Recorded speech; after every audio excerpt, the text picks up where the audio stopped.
مدینے کی گلی میں پھر دوبارہ چلتے ہیں. حضرت عمر رضی اللہ تعالیٰ عنہ کا دربار لگا ہے. ایک شخص کو پکڑ کر لوگ لے آتے ہیں کہ شخص نے ہمارے باپ کو قتل کر دیا. حضرت عمر رضی اللہ تعالیٰ عنہ نے پوچھا کیا ماجرا ہے بھائی؟ اس نے کہا جی واقعی میں ان کے باپ کا قاتل ہوں، لیکن میں نے قصداً قتل نہیں کیا. ہوا یہ کہ میں ایک مسافر ہوں، جا رہا تھا، راستے کے اندر سبز چراگاہ تھی، میرا اونٹ بھوکا تھا، اس چراگاہ میں داخل ہو گیا. اس کے بوڑھے باپ نے پتھر اٹھایا اور میرے اونٹ کو مارا، اس کی آنکھ نکل گئی.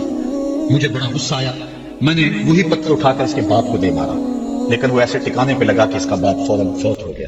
میرا قصد ارادہ نہیں تھا، لیکن بہرحال میں اس بات کا اقراری ہوں کہ میں نے اس کے باپ کو قتل کر دیا ہے. آپ جو حکم سنائیں میں اس کو قبول کروں، لیکن میں ایک مہلت مانگتا ہوں کہ میرے دوست، میرے بھائی کی کوئی رقم میرے ذمہ ہے، میرے پاس اس نے امانت رکھی ہوئی ہے اور وہ مجھے پتا ہے کہ میں نے کہاں چھپا کے رکھی ہوئی ہے. اگر آپ فیصلہ کر دیتے اور میری گردن کاٹ دی جاتی ہے تو وہ امانت جو میں نے رکھی ہوئی ہے سنبھال کر کے، میرے علاوہ کوئی جانتا بھی نہیں ہے، تو وہ اس تک کون پہنچائے گا؟ اگر آپ مجھے 3 دن کی مہلت دے دیں تو میں جا کر کے اس کی امانت اس کو واپس کر کے پھر واپس آؤں گا، پھر یہ پھندا پھانسی کا میں اپنے گلے میں ڈلوانے کے لیے تیار ہوں. حضرت عمر رضی اللہ تعالیٰ عنہ نے فرمایا کہ کوئی شخص تیری ضمانت دے دے تو ہم تجھے چھٹی دینے کے لیے تیار ہیں. اس نے دائیں بائیں دیکھا، پورے مدینے میں اس کا کوئی شناسہ ہی نہیں تھا، واقف ہی نہیں تھا، ایک اجنبی شخص تھا. حضرت ابو ذر غفاری کھڑے ہو گئے، کہا حضرت عمر میں اس کی ضمانت دیتا ہوں. ضمانت دے دی گئی، وہ چلا گیا. تیسرے دن وعدے کا جو وقت تھا، لوگ جمع ہو گئے، دربار لگ گئے، ابھی تک آنے والا نہیں آیا. لوگوں نے کہا ابو ذر تو نے غلطی کی ہے، ایک اجنبی کی ضمانت دی اور ابھی تک وہ نہیں آیا. اور میاں صاحب فرماتے ہیں ایک بار جو پھنگ اڑ جاندے اور پھر کدی نہ پھنس دے. ظاہر ہے وہ چلا گیا، واپس تو نہیں پلٹ کے آئے گا، اسے پتا ہے کہ آگے سیدھی سیدھی میری موت ہے، تو تم نے یہ کیا غلطی کی؟ خیر آپ نے فرمایا کہ اگر وہ نہ آیا تو یہ پھانسی کا پھندا میرے گلے میں ڈال دینا، لیکن بہرحال میں نے اس کی ضمانت دی. کچھ عرصہ بیتا کہ دور سے گرد و غبار اڑتا ہوا دکھائی دیا. جب صورت واضح ہوئی تو وہی شخص تھا. حضرت عمر فاروق رضی اللہ تعالیٰ عنہ کے دربار میں کھڑا ہو کہنے لگا حضرت کسی وجہ سے تاخیر سے پہنچا ہوں، معذرت چاہتا ہوں، اب جو حکم ہے پورا کیجیے. حضرت عمر رضی اللہ تعالیٰ عنہ اس کے پھانسی کے احکامات جاری کر چکے تھے. آپ نے فرمایا کہ ابو ذر یہ بتا کہ تو نے اس کی ضمانت کیسے دی جب تو اسے جانتا نہیں تھا؟ تو سنو حضرت ابو ذر غفاری نے کیا کہا کہ ایک اجنبی میرے محمد کے مدینے میں پناہ مانگ رہا تھا اور اس نے چاروں سمت دیکھا اور کوئی شخص نہیں تھا جو اس کو امان دیتا اور اس کی ضمانت دیتا، تو میں نے اس لیے ضمانت دے دی کہ نہ بھی آیا تو اپنی جان چلی جائے گی. کل کو یہ تو نہیں کہے گا کہ محمد کے مدینے میں کسی نے ضمانت مانگی تھی، پورے شہر میں کوئی ضمانت دینے والا نہیں تھا. اس کو کہا کہ انہوں نے تو ضمانت دے دی، میاں اب تو بتا کہ تو چلا گیا تھا، تجھے جانتا کوئی نہیں تھا، نہ پلٹ کے آتا تو تجھے کوئی پوچھنے والا نہیں تھا، تو تو نے یہ دوبارہ موت کے منہ میں کیوں اپنا سر رکھا ہے؟ تو اس نے کہا کہ میں نے کہا کہ ایک اجنبی کی ضمانت ایسے شخص نے دی ہے جو مجھے جانتا بھی نہیں ہے، اور اگر میں نہ گیا تو لوگ قیامت تک اجنبیوں پر بھروسہ نہیں کریں گے کہ اجنبی یوں سلوک کیا کرتے ہیں. تو حضرت عمر رضی اللہ تعالیٰ عنہ اس کے پھانسی کے احکام جاری کیے. تو جن کے باپ کو قتل کیا تھا وہ بیٹے کھڑے ہو گئے، کہنے لگے تاریخ کی کالک ہم اپنے منہ پہ ملیں گے، ہم بھی اپنے باپ کے قاتل کو معاف کر دیتے ہیں. یہ ہماری تاریخ ہے، یہ ہماری کہانی ہے. لیکن آج ہم کس جگہ پہ کھڑے ہیں اور کیا ہماری صورتحال ہے؟ نہ ہمارا کردار رہا اور نہ ہمارا کوئی تشخص رہا. آج ہم نے اپنا تشخص بھی مٹا کے رکھ دیا، اپنے طرز زندگی بھی بدل دیا. نہ ہماری باطن کی وہ روشنی رہی، نہ ظاہری وہ صورتیں رہی کہ ہم پہچانے جائیں کہ وہ ان کے غلام ہیں، بلکہ آج بھانت بھانت کی بولیاں بول رہے. اقبال نے کیا کہا تھا؟ اپنی ملت پر قیاس اقوام مغرب سے نہ کر، خاص ہے ترکیب میں تجھے قوم رسول آج. ایک وہ حدیث میں نے آپ کے سامنے رکھی جو حضور کا فرمان ہے، الشیطان جاسم علی قلب ابن آدم. انسان کے دل پر شیطان قبضہ جماتا ہے، جب یہ غافل ہوتا ہے تو وسوسہ اندازی شروع کرتا ہے، اور دل اگر پورا سیاہ ہو جائے تو پھر شیطان کے لیے معاملہ ہی آسان ہو گیا، کیونکہ سمجھو کہ دل کے قلعے کی دیواریں منہدم ہو گئی. اب شیطان جدھر سے مرضی آئے، جدھر سے مرضی جائے. ہاں اب بھی اس کی اصلاح کا طریقہ ہے جو حضور نے ارشاد فرمایا. آقا کریم علیہ السلام نے ہمیں کسی معاملے میں بھی حضور نے تنہا نہیں چھوڑا. آقا کریم ارشاد فرماتے ہیں کہ لکل شیء ثقالہ وثقالۃ القلوب ذکر اللہ. ہر شے کو زنگ لگ جائے تو اس کا زنگ کسی نہ کسی شے سے اتارا جاتا ہے. کپڑے میلے ہو جائیں تو صابن وغیرہ سے صاف کر دیتے، یہ لوہا میلا ہو جائے تو ریگ مار سے صاف کر دیتے. ہر شے کا زنگ کسی نہ کسی شے سے اترتا ہے. اب دل اگر میلے ہو جائیں گناہوں سے تو کیسے دل پاک ہوں گے؟ ثقالۃ القلوب ذکر اللہ، کہا اللہ کا ذکر کرو دل ستھرے ہو جائیں گے، دل پاک ہو جائیں گے۔ جتنا زیادہ ذکر کرو گے اس قدر دل جلا پائیں گے اور دل نور پائیں گے۔ اور بزرگ صوفیاء فرماتے ہیں جب کوئی بندہ ذکر کرنے بیٹھتا ہے اور ایک مرتبہ کہتا ہے اللہ، تو اللہ تعالیٰ اس کی طرف نظر رحمت سے دیکھتا ہے، اور جس کی طرف اللہ نظر رحمت سے دیکھتا ہے اس کے 70 گناہ جل کے راکھ ہو جاتے ہیں۔ تو ایک مرتبہ اللہ کہنے سے 70 گناہ مٹ گئے، پھر یہ بار بار تکرار کرتا رہا تو دل جو ہے وہ آہستہ آہستہ مصفہ ہونا شروع ہوتا ہے، دل سائیکل ہونا شروع ہو جاتا ہے، دل پاکیزہ ہونا شروع ہو جاتا ہے، اس کے اوپر سے غلاظت، گندگی اور جو دل کے اوپر چڑھا ہوا غلاف ہے وہ اتر جاتا ہے، اور دل پھر انوار پانے لگتا ہے۔ پھر اس کو ذکر بھی چاشنی دیتا ہے، اس کو فکر بھی لذت دیتا ہے، اس کو نماز اور سجدے میں بھی سرور ملتا ہے۔ جب دل پر نور نہ ہو تو پھر شکایت یہ ہوتی ہے نماز پڑھتے ہیں سرور نہیں ملتا، نیک عمل کرتے ہیں لطف نہیں آتا۔ اصل وہ دلوں کے اوپر حجابات آ چکے ہیں، دلوں کے اوپر پردے آ چکے ہیں، اگر وہ اتر جائیں اور وہ کثرت ذکر کے ساتھ جو ہے وہ پردے اتریں گے۔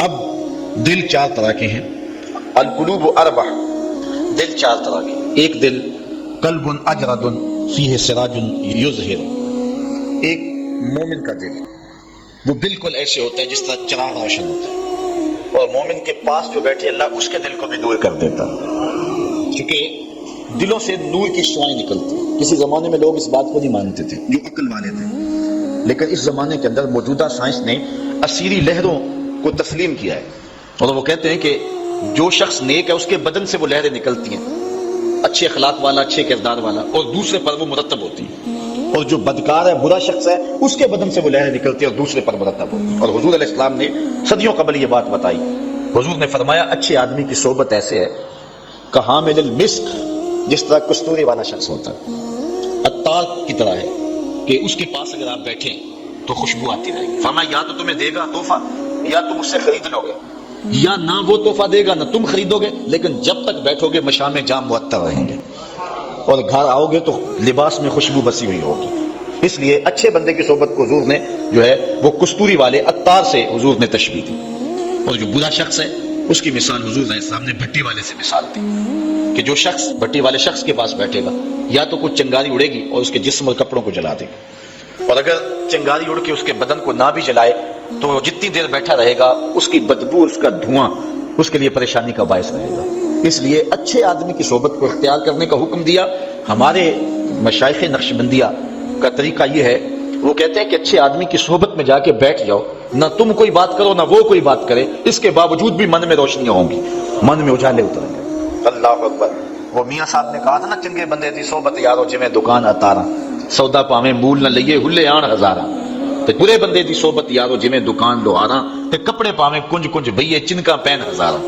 تو اب جل جانے کا اندیشہ بہر صورت موجود ہے، تو اس لیے آج دنیا جو ہے وہ اسیری لہروں کو مانتی ہے۔ میں اس کی سادہ مثال آپ کو دینا چاہتا ہوں کہ کسی کے بدن سے اسیری لہریں نکلنا تو دور کی بات ہے، کسی شخص کے تذکرے سے اس کے اثرات مرتب ہوتے ہیں۔ مثال کے طور پہ اگر آپ کے کسی دیرینہ اور پیارے دوست کا تذکرہ چھیڑ دیں، گفتگو کر دیں، تو اس سے طبیعت میں خوشی پیدا ہوگی کہ نہیں ہوگی؟ آپ حشاش بشاش ہو جائیں گے۔ لیکن کسی غلط آدمی کا جس سے آپ کو نفرت ہو اس کی بات چھیڑ دیں، طبیعت میں گھٹن پیدا ہوگی کہ نہیں ہوگی؟ اگر گندگی کے ڈھیر کی بات کوئی چھیڑ دے طبیعت میں گھٹن پیدا ہوگی کہ نہیں ہوگی؟ اور اگر پھولوں کی بات چھیڑ دے، موتیے کی، نسرین کی، نسترن کی، چمبیلی کی، گلاب کی، موتیے کی، ان پھولوں کا تذکرہ کو چھیڑ دے، طبیعت میں خوشی پیدا ہوگی کہ نہیں ہوگی؟ یہ ایک فطری بات ہے۔ آپ جو ہے وہ کسی اچھی بات کو چھیڑ دیں، اس کے اثرات مرتب ہوں گے اور آپ کا چہرہ کھل جائے گا، اور کسی بری بات کو چھیڑ دیں تو طبیعت کے اندر ایک اداسی پیدا ہو جائے گی، طبیعت کے اندر ایک غصہ پیدا ہو جائے گا۔ آج اس دنیا کے اندر آپ کہیں ملازمت کرتے ہیں، 8 گھنٹے کی ڈیوٹی دینا ہوتی ہے، ان 8 گھنٹوں کے اندر آپ کا مالک آپ کو بلائے، صرف 8 گھنٹوں میں ایک عارضی ملک آپ کے اوپر لگتا ہے، تو آپ دوڑ کے جاتے ہیں کہ نہیں جاتے؟ آپ کے مہمان بھی آپ کے پاس بیٹھے ہوں اور آپ چائے بھی ان کو پلا رہے ہوں، لیکن باس بلا لے آپ کو اور وہ گھنٹی دے تو آپ بیل پہ سب کو چھوڑ کے بھاگتے ہیں کہ نہیں بھاگتے؟ مہمانوں سے بھی معذرت کرتے ہیں، مجھے باس نے بلایا، آپ دوڑتے جا رہے ہیں۔ یار ایک دنیا کا باس بلائے تو مہمانوں کو چھوڑ کے، چائے کو چھوڑ کے، مرغن غذاؤں کو چھوڑ کے، سب کو چھوڑ کے بھاگ جاتے ہیں، اور رب کا نمائندہ پکارے حی علی الصلاۃ اور حی علی الفلاح، جو بندہ اس کے حضور نہ جائے کتنا بڑا بد نصیب ہے، کتنی بد نصیبیاں اس کا مقدر ہیں کہ جو اس کے حضور۔ لیکن یہ اللہ تعالیٰ جل شانہ کی رحمت کی عمومیت ہے۔ اگر آج 8 گھنٹے کے لیے آپ کہیں ڈیوٹی کرتے ہیں، وہ آپ کو آواز دے اور آپ نہ جائیں تو تو وہ آپ کی نوکری ختم کر دے گا، آپ کو سخت سرزنش اسی وقت کرے گا یا پھر آپ کو فارغ کر دے گا۔ لیکن اللہ تعالیٰ جل شانہ اس کی نافرمانی پہ نافرمانی کرتے رہیں، کبھی اس نے رزق کے دروازے بند نہیں کیے، بلکہ جو نہیں مانتے ان کو اور زیادہ دے رہا ہے، کیونکہ ان کا حصہ صرف دنیا پہ ہی ہے نا، آخرت میں تو حصہ ہی کوئی نہیں ہے۔ بلکہ فرمایا اگر مسلمانوں کی دل جوئی کا لحاظ نہ ہو تو میں کافروں کے گھروں کی سیڑھیاں بھی سونے اور چاندی کی بنا دوں، چونکہ انہوں نے دنیا کو دیکھا ہے، آخرت ابھی دیکھی نہیں ہے، ورنہ جو ان کے لیے آخرت میں رکھا گیا ہے دنیا کی کوئی شے ان کے نزدیک حیثیت ہی نہ رکھے۔ بلکہ حدیث میں آتا ہے، صحابی مشکات نے اس کو لکھا کہ دنیا کے اوپر جس کو سب سے زیادہ تکلیفیں پہنچی ہوں گی وہ جنت میں لے جایا جائے گا، اور ایک مرتبہ جنت میں جو ہے وہ داخل کر کے نکال دیا جائے گا اور کہا جائے گا کہ بتا دنیا کے اوپر تجھے بڑی تکلیفیں پہنچی، وہ کہے گا یا اللہ مجھے تو کوئی تکلیف پہنچی ہی نہیں ہے۔ جنت کی صرف آب و ہوا سارے دکھ ختم کر دے گی، اور جس نے تخت و تاج پہ بیٹھ کے بھی زندگی ساری گزاری ہو، حدیث میں آتا ہے اس کو جہنم میں ایک ڈبکی لگائی جائے گی اور پھر اس کو کہا جائے گا بتا تو دنیا کے اوپر کوئی راحت پائی ہے؟ وہ کہے گا مالک دنیا کے اوپر میں نے کوئی سکھ دیکھا ہی نہیں ہے۔ ایک ہوتا جہنم کے اندر دیا جائے گا، دنیا کے سارے سکھ ہی بھول جائے گا کہ میں وہاں بادشاہ ہوا کرتا تھا، میں وہاں حکمران ہوا کرتا تھا، پوری دنیا کو میں نے جو ہے وہ ریوڑ کی طرح ہانکا تھا اور انسانیت کا قتل کیا تھا، میری رونق اور میرا تکبر دنیا کو چکا دیتا تھا۔ اس کو کوئی شے اور اپنی کوئی آکڑ اور کوئی بات یاد نہیں رہے گی، صرف ایک ڈبکی کی بات ہے۔ اور جس نے دکھ پہ دکھ کاٹے، غربت، تنہائی، دکھ، اذیت، مصائب، آلام، مشکلات، لیکن ایک بار جنت سے گزار کر کے جنت کی صرف آب و ہوا ہی سنگھائی جائے گی، اس کو کہا جائے گا بتا دنیا کے اوپر تجھے کوئی دکھ پہنچا؟ وہ کہے گا میرے رب دنیا پہ مجھے کوئی دکھ نہیں پہنچا۔ اب بتائیے کہ اللہ کے حضور ہم حاضر ہوں یا کہ دنیا کوئی منشا و مقصود بنا لیں، ہماری زندگی کی ڈگر کیا ہونی چاہیے؟ پہلی بات تو یہ ہے کہ جنت کے مقابلے میں اس دنیا کی حیثیت ہی کوئی نہیں، اور دوسری بات اگر دنیا کے اوپر ہم عزتیں سرخرویاں جس کو ہم سمجھتے ہیں یہ سرخرویاں ہیں وہ پا بھی لیں تو وہ کتنا ایسا ہے، پھر اس کا حساب بھی تو ہم نے دینا ہی دینا ہے۔ اس لیے ہم دیکھ لیں جتنا برداشت کرتے ہیں اس کے مطابق جو ہے وہ ہم چلیں۔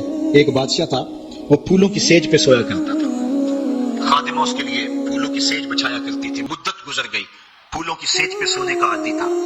ایک دن خادمہ نے سوچا، لونڈی نے سوچا روزانہ بادشاہ اس سیج پہ سوتا ہے، پتہ نہیں کیا لطف ہوگا۔ اس سیج کا لطف اٹھانے کے لیے وہ بھی لیٹ گئی۔ سیج تیار کرنے کے بعد ایک لمحے کے لیے کمر سیدھی کی تو سارے دن کی تھکی ہوئی تھی، آنکھ لگ گئی۔ بادشاہ وقت پر اپنے اس خاص کمرے میں داخل ہوا تو ایک لونڈی کو پھولوں کی سیج پہ سویا ہوا دیکھا تو غیرت سے جل بن کے کباب ہو گیا۔ ایک لونڈی کی یہ اوقات کہ بادشاہ کی سیج پہ سوئے۔ اس نے جلاد کو بلایا، کہا اس کو الٹا لٹکاؤ اور اتنا مارو کہ اس کی جان نکل جائے، تاکہ باقی خدام کو پتا چل جائے کہ بادشاہوں کی سیجیں، ان کے بستر، ان کے گھر کتنے مقدس ہوا کرتے ہیں۔ لونڈی کو الٹا لٹکا دیا گیا اور جلاد ضرب پہ ضرب لگا رہا ہے، کوڑے پہ کوڑا مار رہا ہے۔ وہ چیختی ہے، روتی ہے، بچا لو مجھے، میری جان نکل رہی ہے۔ روتے روتے کیا خیال آیا کہ اس نے ہنسنا شروع کر دیا۔ بادشاہ نے جلاد کو کہا رک جا، اس لونڈی سے پوچھ روئی کیوں ہے، اسے یہ بھی پوچھ ہنستی کیوں ہے۔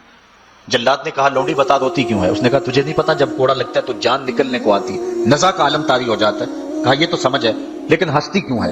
کہا ہنسی مجھے اس بات سے آئی ہے کہ چند لمحوں کے لیے سوئی ہوں، اتنی تکلیف کاٹ رہی ہوں، سوچا عمر بھر ہو گئی سوتے ہوئے، جس کو اس کا کیا بنے گا، جس کی زندگی بیت گئی اس سیج پہ سوتے ہوئے اس کا کیا بنے گا۔